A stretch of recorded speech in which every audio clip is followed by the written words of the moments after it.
Dottie. I was working at my second electronics company as an assistant supervisor when I met Dottie. I was expected to keep everybody on the job, train them if they needed, build the prototypes, do any of the little things that were kind of tough to do. Todd Products, they were making power supplies, switching power supplies. I came in because they had some military stuff, and I have a good reputation with the inspectors. So I meet Dottie. She's just starting out in manufacturing, got a couple of kids, about 10 years older than I was, and she's doing one of the worst jobs in the house, which is dipping PC boards on baths of molten solder. Barely a hood. This is the good old days. So she's learning. I'm teaching her how to do this. I'm teaching her what's on, the PC cards, what all the little pieces are. I just figured, and we got along. It wasn't like, there wasn't anything expected. But we ended up becoming a couple. And as I went from company to company, I'd find a nice job for her. I'd teach her a couple of new things, and I'd pull her in, get her set up in her own, in her own station. So I've been working for Litton Datalog. I'd figured out how to fix something for them that made it worth their while keeping me. And it was something I taught her how to do as well. So I was saving the company between $5,000 and $10,000 a week in 1970s money. It was a decent amount of change. They liked me. I was a good person. I was doing rework for them. That's why I originally came in, fill in for somebody else. Rework some PC cards. At that point, I was doing freelance stuff. So, I come in, I do a little fix it, I do a little that, and like I say, I got a good reputation with the inspectors, the military inspectors. So, they kind of, they're glad to see me there. So when I come back a couple of times, fill in here, fill in there, they bring me back, to run the test department rework section. So I'm there cleaning up all of these PC cards, going out on these military jobs. Mainly a very high-speed printer. And part of that printer is, this little thing that I figured out how to do. Now, I'm starting to get bored, look for something else to do. I like the place. But I figured this would be a good spot for Dottie. So, I bring her in, get her set up in there, and, she gets along great with everybody. Good personality, it's just, So, I'm off, I'm doing my thing, and we're, and it's been a couple of years. The relationship isn't really going to go much farther than it had, but we enjoy each other as friends. So, we catch up every once in a while. But she starts going to the Tuesday night bowling with a lot of the sleaze bags that are working in this place. It's a big company, a big division. And she knows I don't like these guys. I never liked them. I still had no time for them. She comes over and she asks me if I think it's a good idea if she gets involved with the people that I think are sleazeballs, to start running drugs, pills, around Long Island. They'd pay her well. They figure, she's got the housewifey look, she's, and she's sharp. So, she thinks this would be a good way to, she's got a house to pay, she's got a couple of kids, this is, I understand. But at the same time, I'm like, oh, not these guys.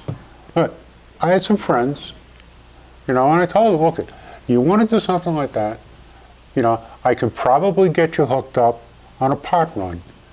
You're in Florida, you drive up a station wagon. She's from Florida. Easy peasy stuff. I mean, it's good. Early 70s, mid 70s. This is not, I mean, she doesn't. This isn't a good idea for her. She doesn't. So she gets involved with these guys, and then she comes over to me, beat up, cigarette burns, close, asking for protection. I'm like, well, what's going on? And she says, can you give me some money? I gotta pay these guys. And I go, well, what happened? What happened? Well, of course, what happened? The first run that she's out on, she gets banged in the back of the head, and the drugs are gone. So she's into these guys for the money. And I tell her, okay, first off, I don't have the money. Second of all, I told you not to do this. And that's I mean, like I said, I mean, even if I had the money, I would have been pissed off giving it to her. But I didn't have. I don't have that kind of money. So I make a deal with her. I say, you tell me who these guys are, and I'll talk to my guys, who probably know somebody that knows these guys, and we'll get this straightened out. I'll be into my people, but I trust them.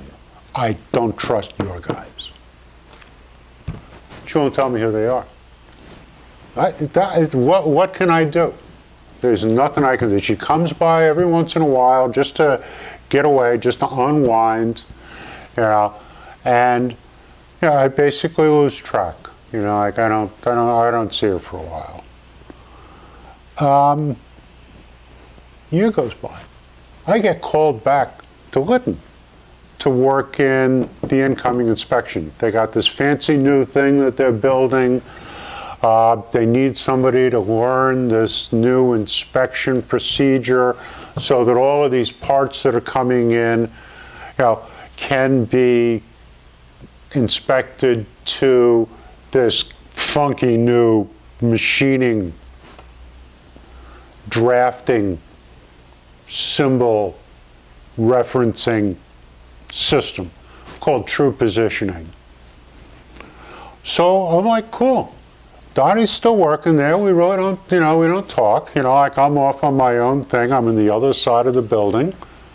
And it's not, no big deal.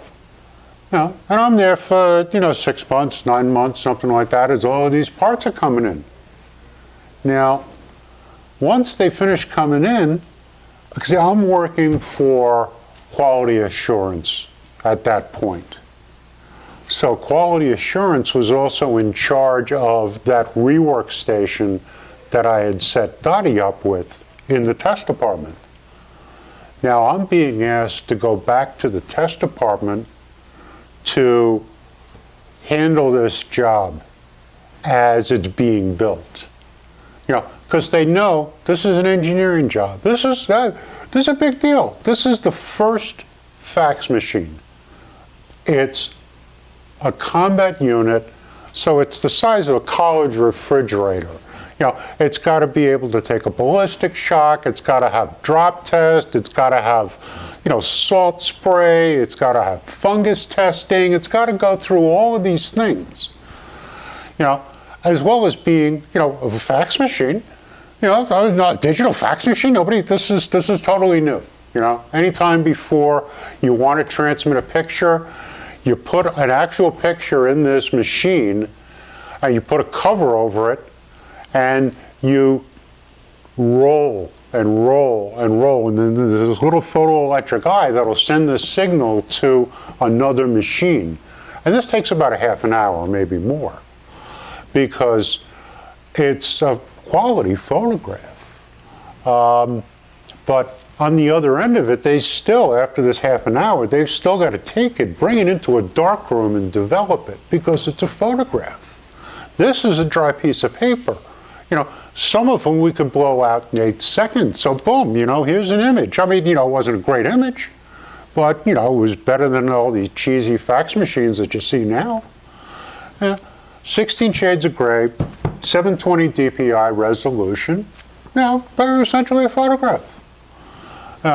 New fancy stuff. I mean, modems are just coming out. We got lasers, we got stepper motors, we got these little things that turn I can't remember the name of them. Little scanner things. Great gizmos.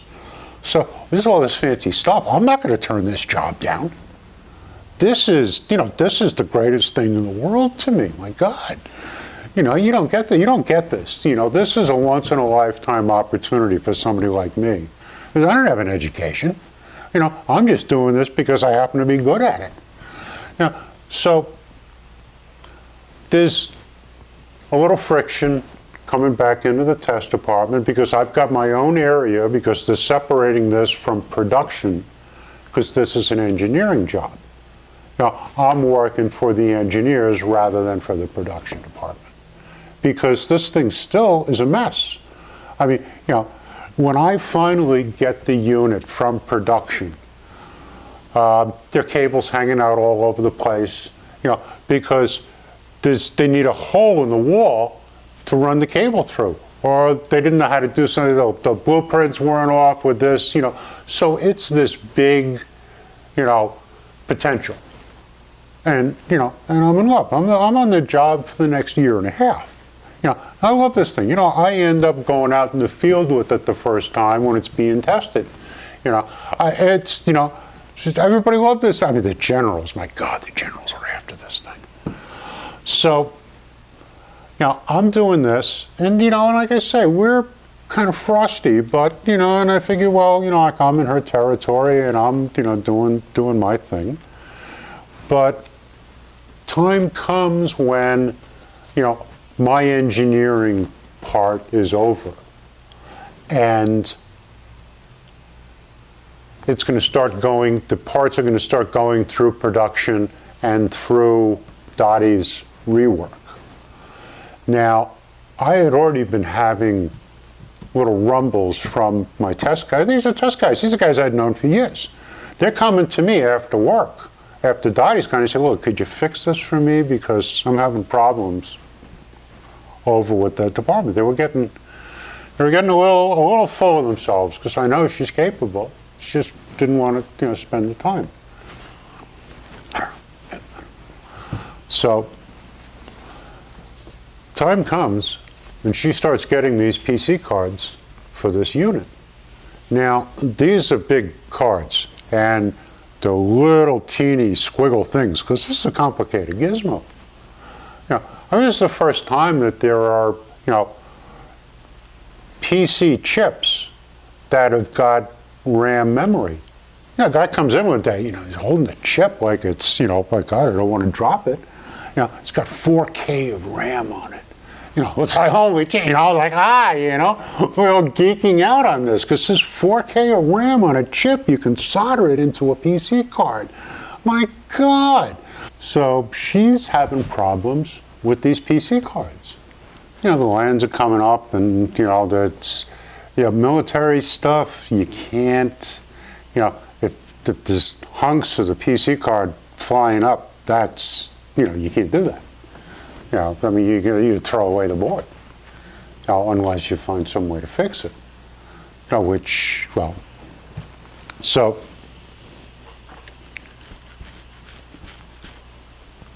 with her blaming the board, and I've been working on these same PC cards for months, more, and I say, look you're not doing it right. And we start getting into a tiff because I want this job to succeed. I want this to work. At this point, I'm personally invested in it. And if she's going to screw this thing up, she's going to hear about it from me. So we end up having to go into our boss's office. George Finan sits back, and I state my piece. It's like, I can do this. Why can't she? And we start having words, and George gets up and he leaves. He says, you guys figure this out. So I said, okay, I will sit, and in front of everybody, I will take a chip out and I will put it back in, and I will tell, this is old solder removal, these 40-pin chips, that are all over this thing. A nightmare to take out, but, So I'm like, if you can't do it, get out. 2 weeks later, she and her assistant were gone. I moved back into the rework department to put that back together. Get one of the girls from production, bring her over, teach her what to do with this, teach her what to do with that, get her set up. So, so I'm freed up again. Because I want to stay out. I'm having a good time out in the field. So the job's working. Everything's going pretty nice. We were originally contracted to build 27 pieces. 7 of those pieces were going to be destroyed in environmental testing.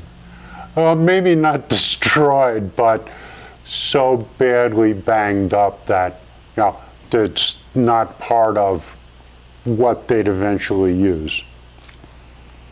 Because, really, to strapping the thing down, they got an arm lever, with a 600-pound weight on the side of it, and they're dropping it. It's got to work after that, right? That's the ballistic shock. That's the test. Well, you're gonna sell that afterwards. It's like it's crashing a car into a wall. It's like, oh, the seatbelt work? It's like, okay, well, let's sell it to somebody. No, you can't do that. So,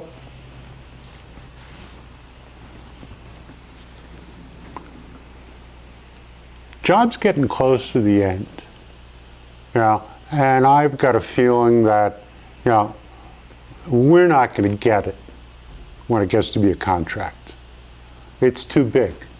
We're too small a house. We'd have to make up, we'd have to make this huge factory because they want a ton of these things.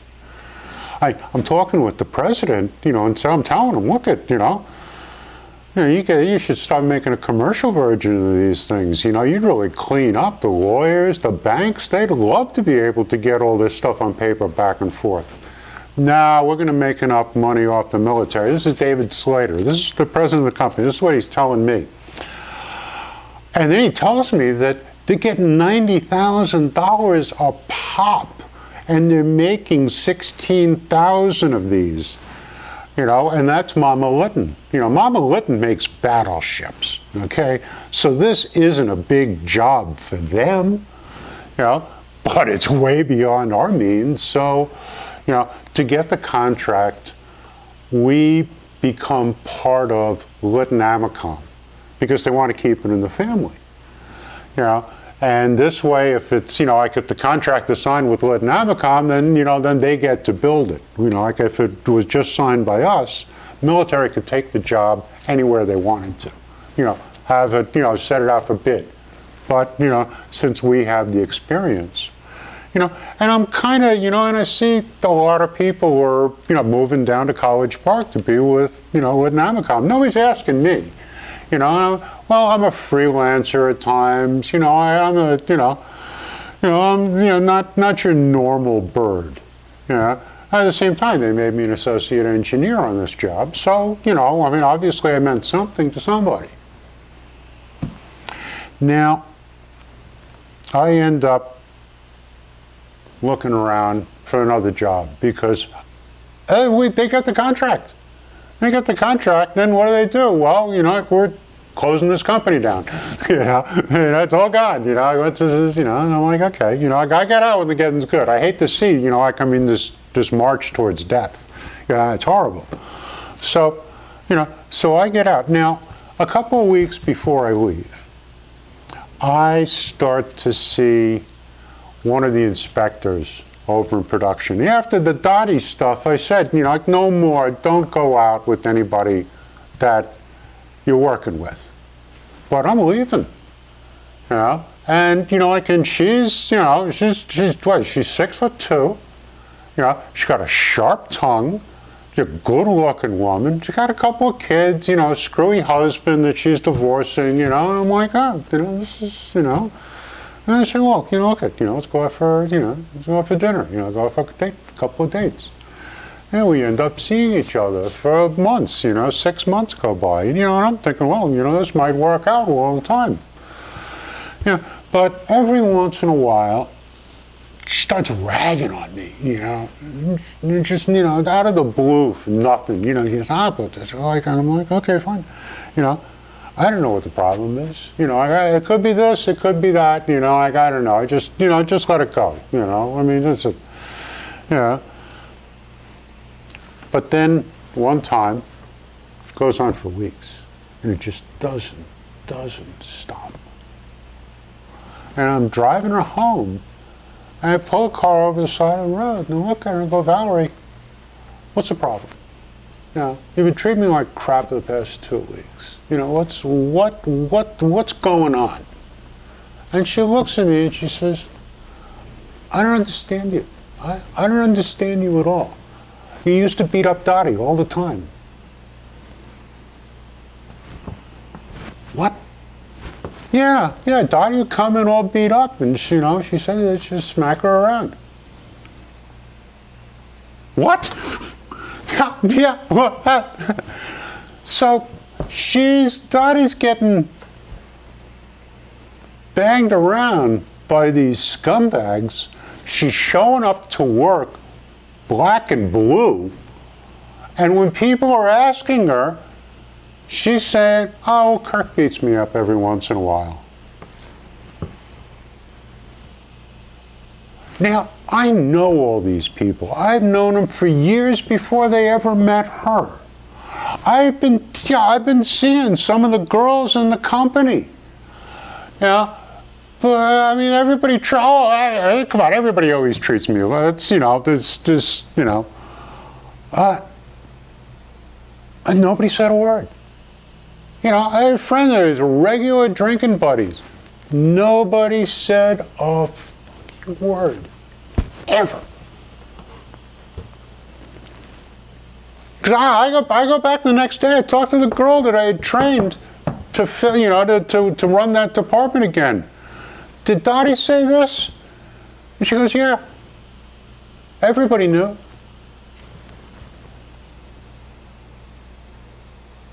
And I'm looking at Valerie going, you're going out with me knowing that I beat up my girlfriend? What kind of world is this?